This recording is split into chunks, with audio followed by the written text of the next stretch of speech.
नमस्कार दोस्तों, आज हम आपको सुनाने जा रहे हैं पवित्र बौद्ध धर्म के प्रवर्तक, करुणा और ज्ञान के प्रकाश पुंज भगवान तथागत गौतम बुद्ध की जन्म और ज्ञान प्राप्ति की महान कथा। तथागत गौतम बुद्ध, जिनका बाल्यकाल का नाम सिद्धार्थ गौतम था, विश्व इतिहास की महानतम आध्यात्मिक विभूतियों में गिने जाते हैं। उनका जन्म लगभग 563 ईसा पूर्व कपिलवस्तु के निकट लुम्बिनी में हुआ था, जो आज के नेपाल में स्थित है। वे बौद्ध धर्म के संस्थापक और मानवता को अहिंसा, करुणा, सत्य और संयम का मार्ग दिखाने वाले अद्वितीय गुरु थे। उनके पिता राजा शुद्धोधन शाक्य गण के मुखिया थे और माता महारानी महामाया थी। जन्म के कुछ ही समय बाद ज्योतिषियों ने भविष्यवाणी की कि ये बालक आगे चलकर या तो महान सम्राट बनेगा या फिर संसार का त्याग कर एक महान आध्यात्मिक गुरु बनेगा।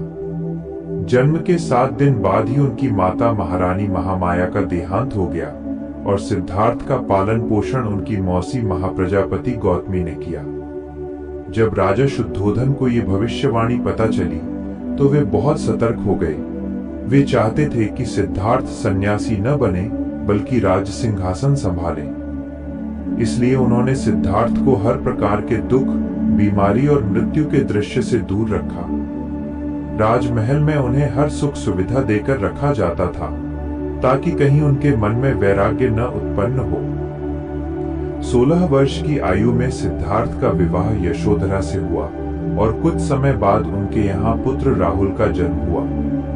परंतु नियति ने उनके लिए एक अलग मार्ग तय कर रखा था। एक दिन सिद्धार्थ महल से बाहर निकले और उन्हें जीवन के 4 कटु सत्य दिखाई दिए। एक वृद्ध व्यक्ति, एक बीमार व्यक्ति, एक मृत व्यक्ति और अंत में एक शांत, संतुष्ट सन्यासी। इन दृश्यों ने उनके मन को भीतर तक झकझोर दिया। उन्हें महसूस हुआ कि जीवन का हर सुख अस्थायी है और हर प्राणी को दुख, बीमारी, मृत्यु और असंतोष का सामना करना ही पड़ता है। यही अनुभूति उनके भीतर सत्य की खोज की तीव्र ललक बनकर जाग उठी। 29 वर्ष की आयु में आधी रात को वे राजमहल, अपनी विलासमयी जीवन शैली और परिवार को पीछे छोड़कर निकल पड़े। इसे ही महान महाभिनिष्क्रमण कहा जाता है। उन्होंने अनेक गुरुओं के पास जाकर कठोर तपस्याएं की, परंतु उन्हें वो परम सत्य नहीं मिला जिसकी वे खोज कर रहे थे। वर्षों की कठिन साधना के बाद उन्होंने समझा कि न तो अत्यधिक भोग और न ही अत्यधिक कष्ट, दोनों ही सत्य के मार्ग नहीं है। इस प्रकार उन्होंने मध्यम मार्ग को अपनाया। फिर एक दिन वे बोध गया में पवित्र बोधि वृक्ष के नीचे ध्यानस्थ हो गए।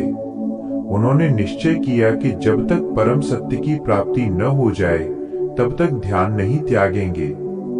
वैशाख पूर्णिमा की रात गहन साधना और आत्मचिंतन के बाद उन्हें 35 वर्ष की आयु में ज्ञानोदय प्राप्त हुआ और वे बुद्ध बन गए, अर्थात पूर्णतः जागृत व्यक्ति।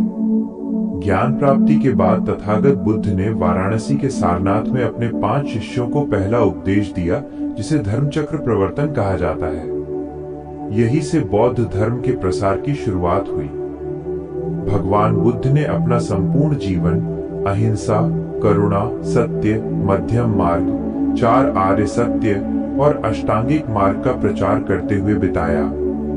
उन्होंने जाति पाति, अंधविश्वास और सामाजिक भेदभाव का दृढ़ता पूर्वक विरोध किया तथा मनुष्य को नैतिक और संयमी जीवन जीने का संदेश दिया।